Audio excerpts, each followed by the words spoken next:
you all here again today as you eavesdrop on my conversations with other authors. And today it's a fun one. We have Deb Raney with us. Hey, Deb. Hey, so good to be with you, Jamie. I am so glad that you're here. You know, as a writer who was wanting to be an author back 2008, 2009, you were kind of like a household name in the world of writers. And now here I am talking to you. So it's a moment, Deb. This is a moment. Well, I was pretty new myself back at that time, so bless you for saying that. You know, I think it's kind of one of those things where when you're a new writer that's not been published and you go to a writer's conference, anyone who's been published, even if you had an article in a magazine, you're instantly like celebrity status. So that's probably why you're up there in my brain. That's awesome. I'll take it. Okay. But you've written a lot of books. So you're like over 40 now, right? Yeah, over 40. It kind of depends on how you count, because I've taken novellas that were published, but then turned them into a full-length novel. And I never know how to count those. But yeah, somewhere in the 40, 42, maybe even getting close to 45 now. So that's so cool. And I love the idea of taking novellas and turning them into big full-length books. Yeah. Yes. Some of them just needed that to be done. They needed more. They needed more page time. Yes, they did. Yeah. Novellas are hard in that regard. I love writing them, but it is hard to pack everything you need for a really good story into 30,000 words. I find them, I've written both, and I find novellas way harder to write than a 95,000 word novel. Yeah. Because you have to almost break some of the rules of writing. Like in writing, they're like, you know, don't tell people about the story, show them, let them experience it. But in a novella, you're like, oh, I got to tell, because otherwise it's going to take me 50,000 words to get through this. For sure. Yeah. And they're usually pretty strict about that word count too. Yes. Especially if it's part of a collection. Exactly. Yeah, exactly. So tell us a little bit about, for readers who may not be aware of who you are, tell us a little bit about the books you've read, like your genre, kind of like what you like to write about. Okay. I mostly write women's fiction, but it almost always has a strong thread of romance. I love the romance part of the world. And it is okay. Yeah. And so most of my books have some kind of a social issue or some kind of a dilemma. I like making the reader ask, what would I do if I were in this heroine's shoes, you know? And I love books that would make great book club discussions. Yeah. And so I usually write with that in mind. Okay. And I've even learned that if I get stuck and don't know for sure what should happen, I start writing the discussion questions. And so sometimes books, the publisher doesn't even ask for discussion questions. But I found that if I just start, writing what questions would make good discussion, sometimes I come up with my next plot point for that. That's a really good idea. Yeah. It's worked really well for me. I've never thought of that. And with characters, like if you have a really good story with a really good character arc, they have a lot of that internal questioning, spiritual struggle, internal struggle of whatever. So how do you choose that? Like, do you just get an idea and God just goes, here's something I'm laying on your heart, or? Yeah. Sometimes he makes me go through it first. Oh, I don't like those times.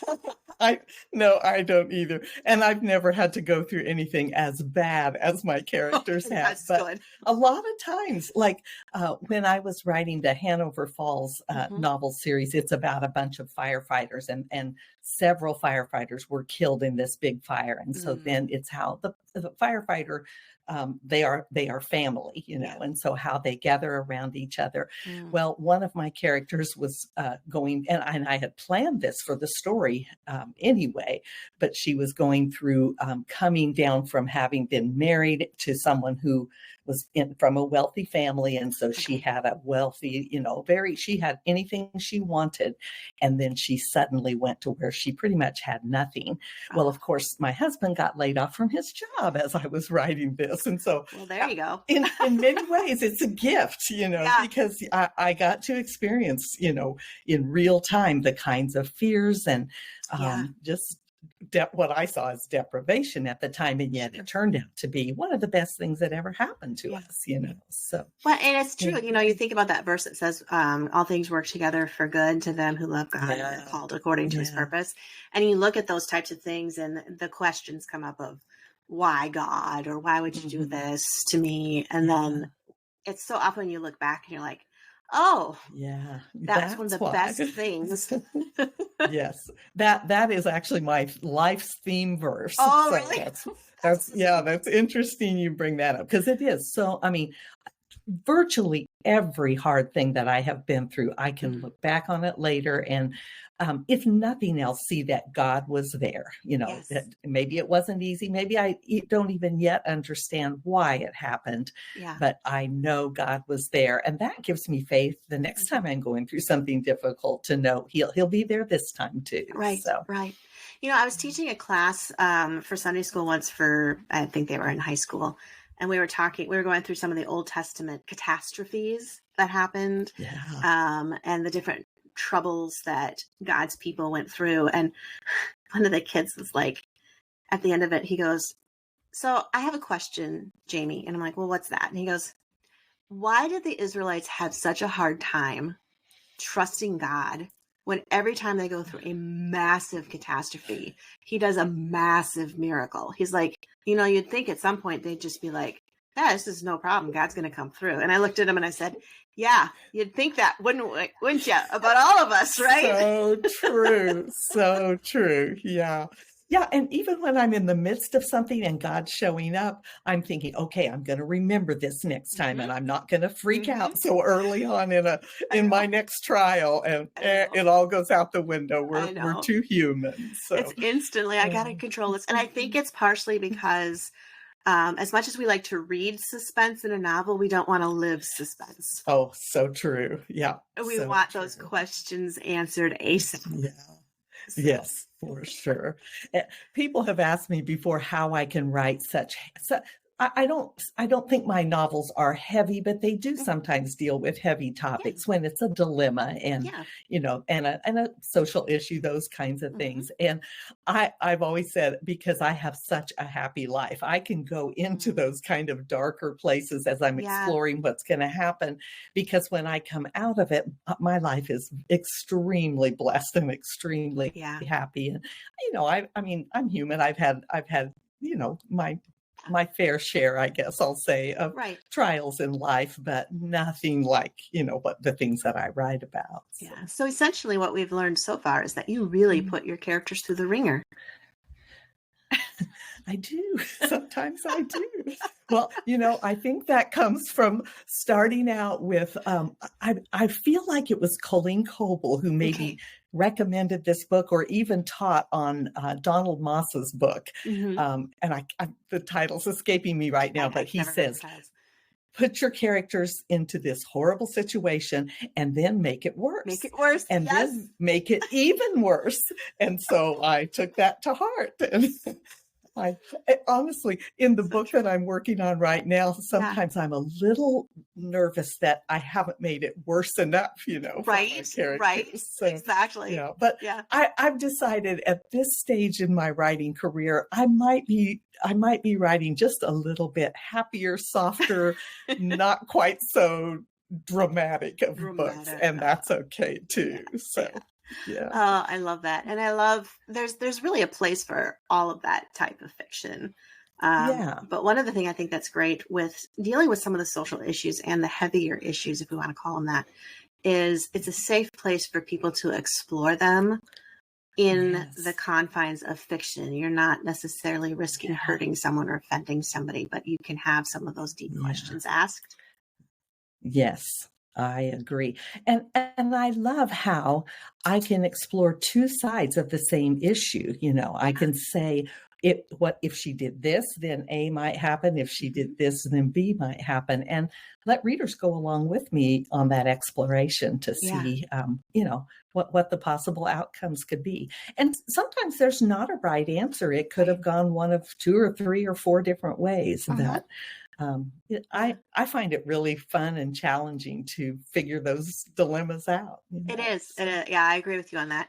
It's kind of funny too, because I have a teenage daughter and she's trying to figure out what she's going to do for a career. She's 14, and you start asking those questions, and the big question is, well, what does God want me to do, and what if I make the wrong decision? And I'm like, well, what if there's more than one decision that you could make, and it's not necessarily right or wrong? Yes. Sometimes it's just a journey. Even if there was only one right way, God is perfectly capable of steering you in another direction if you start in the wrong ones. Right. Staying attuned to his voice. That's what I told her. I said, just stay close. Absolutely. So you don't get too far away where you can't hear him shouting at you. Yes, for sure. I agree. Oh, fun. So what are you working on now? I hear through the rumor mill there's a book we're going to get sometime before the end of the year. Yes, we are going to get it before December 31st at 11:59. Yes. I'm finding this is a book that my husband and I are putting out independently with our Rainy Day Press. And I'm finding that I don't work very well with my own deadlines. I rarely missed a deadline with my traditional publishers. Right. I have this certain fear in me of them, and I want to please them. Apparently, I don't care quite so much what my publisher, who also I happen to be married to, what he thinks about. So anyway, I'm loving the book, and I'm very, very I'm probably 12,000 words from being finished. Oh, awesome. But I'm not finished yet. Yeah, so not quite. That's not coming. Quite done. It's coming. So can we ask? It's been a busy fall. Good. Yeah. Well, you know what? It's one of those things, like when you have that last 10 or 12,000 words, you just really want to pump them out, and then those tend to be the ones that are the most agonizing. Yeah, they are. And I do tend to write faster and faster the more that, the further toward the end I get. Right. Anyway.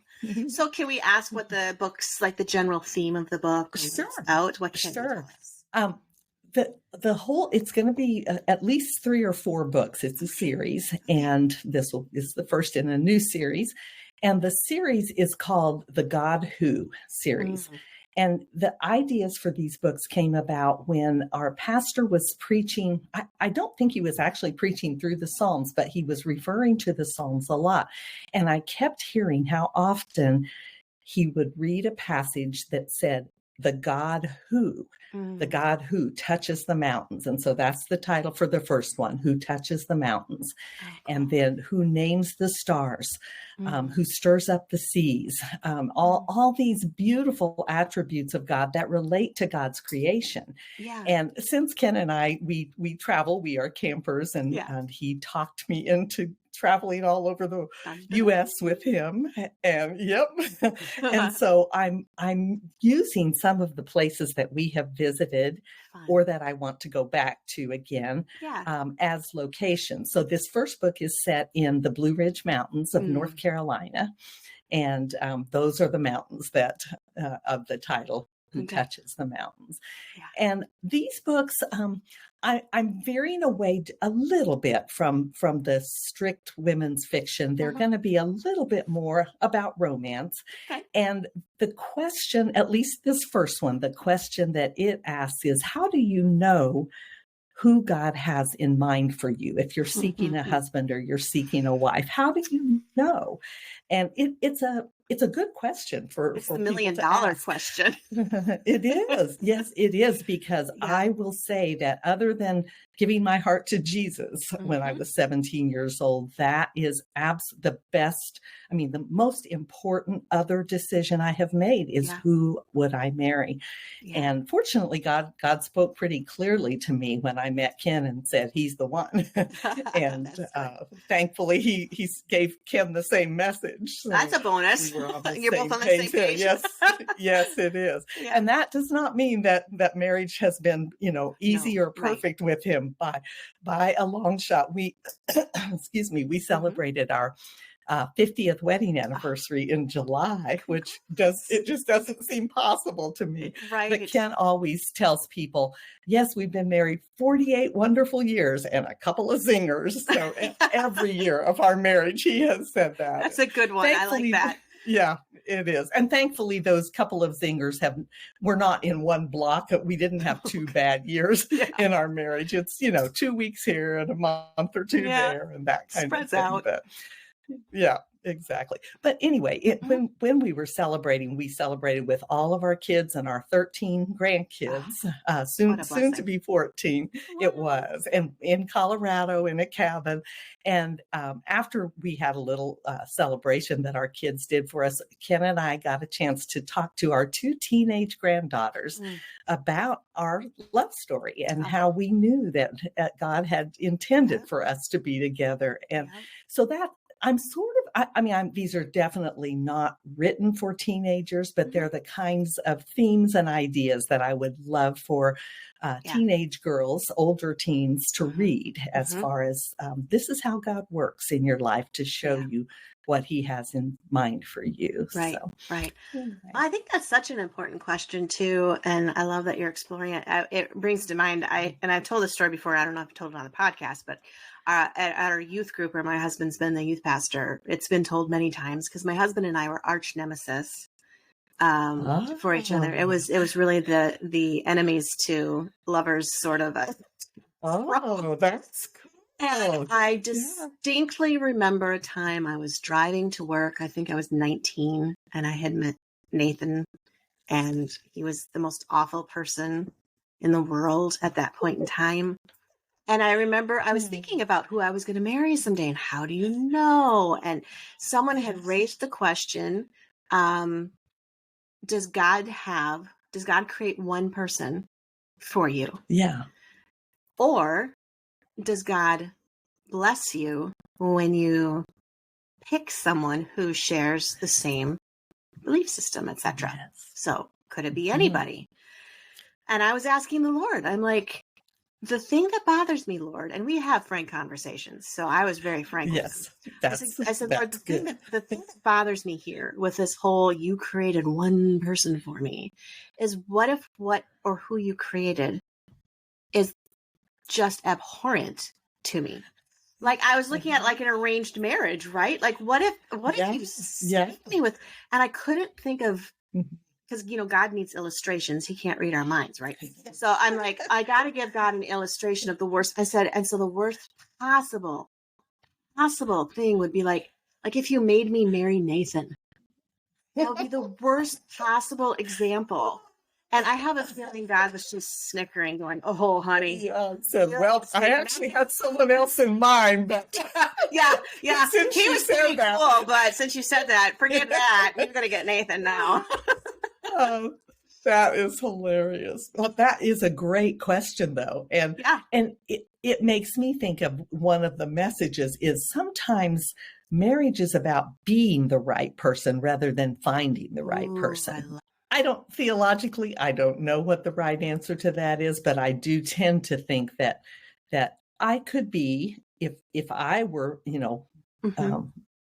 following God, I could be a good wife to, any one of several people. Yeah. And here's the thing, if I choose the wrong person and now I'm in a marriage, then it becomes really important for me to figure out how to be the right person and how to make it work, that kind of thing. So, yeah, absolutely.